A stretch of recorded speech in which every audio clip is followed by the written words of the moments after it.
మునగాకు పచ్చడి చూపిస్తున్నానండి. నా వీడియో మొత్తం చూసేయండి. లైక్ ఇంకా షేర్ సబ్స్క్రైబ్ తప్పకుండా చేసుకోండి. ఓకేనా అండి. ఇదండి మునగాకు. ఈ విధంగా ఆకాకు కొలుసుకొని కడిగి పక్కన పెట్టుకున్నానండి. ఒక బౌల్ అంతా తీసుకున్నాను ఆకు. ఇదండి ఆకు తీసుకొని మంచిగా క్లీన్ చేసేసుకోవాలండి. తర్వాత 3 టమాటాలు, 2 టీ స్పూన్ల మినపప్పు, కొద్దిగా నిమ్మకాయ సైజ్ అంత చింతపండు, ఇంకా కారం తగ్గట్టు పచ్చిమిరపకాయలు, ఎండుమిరపకాయలు తీసుకున్నాను. ఒక ఎల్లిపాయ గడ్డ, ఇంకా 1 టీ స్పూన్ అంత జీలకర్ర, 1 టీ స్పూన్ అంత ధనియాలు, సగం ఉల్లిగడ్డ అండి. ఇప్పుడు ఇవన్నీ మనం ఫ్రై చేసేసుకోవాలండి. అంతే అండి, ఈజీగా ఉంటుంది. హెల్తీ పచ్చడి ఇది మునగాకుది.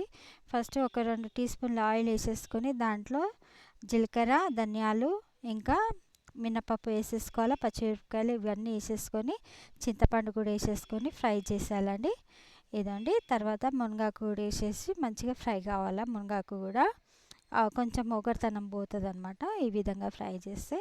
ఇప్పుడు ఇదంతా మంచిగా ఫ్రై అయిపోయింది కదా, మిక్సీ జార్లో తీసేసుకున్నానండి. తర్వాత టమాటాలని 3 టమాటాలు ఈ విధంగా కూడా కొద్దిగా ఆయిల్ వేసేసుకొని ఈ విధంగా ఫ్రై చేసేసుకోవాలన్నమాట.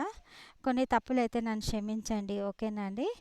ఇదండి. ఇప్పుడు ఒక ఎల్లిపాయ గడ్డ తీసుకున్నాం కదండి, అవి ఎల్లిపాయలు ఇంకా రాళ్ళుప్పు కొంచెం పసుపు వేసేసుకొని ఈ విధంగా గుజ్జుగా అయ్యేదాకా ఫ్రై చేసేసుకోవాలి. తర్వాత ఇది మిక్సీ వేసేసుకుందామండి. ఫస్ట్ ఇది మిక్సీ వేసేసుకున్నాక తర్వాత ఇప్పుడు టమాటాలు దాంట్లో యాడ్ చేసేసుకొని ఇప్పుడు మళ్ళీ ఒకసారి మిక్సీ వేసేసుకోవాలండి. ఉప్పు కూడా చూసుకోండి, తగినంత ఉప్పు వేసుకోండి. తర్వాత సన్నగా ఉల్లిగడ్డలు కట్ చేసుకొని ఈ విధంగా వేసేసుకోండి. పచ్చడిలో కలుపుకోండి, బాగుంటుంది. ఇప్పుడు తాలింపుకి కొద్దిగా అంత ఆయిల్ వేసేసుకొని ఆవాలు, జీలకర్ర వేసేసుకున్నాను.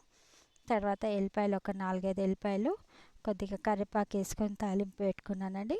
ఇది ఇప్పుడు పచ్చడిలోకి మనం వేసేసుకుందామండి. ఇదండి, చాలా టేస్టీ పచ్చడి అండి. చాలా మంచిగా పచ్చడి కుదిరిందండి. నా వీడియో చూస్తున్నారు కదండి, తప్పకుండా సబ్స్క్రైబ్ చేసుకోండి, లైక్ చేయండి, షేర్ చేయండి. ఇంకా మీరు నా వీడియో చూసినందుకు చాలా థ్యాంక్ యూ అండి.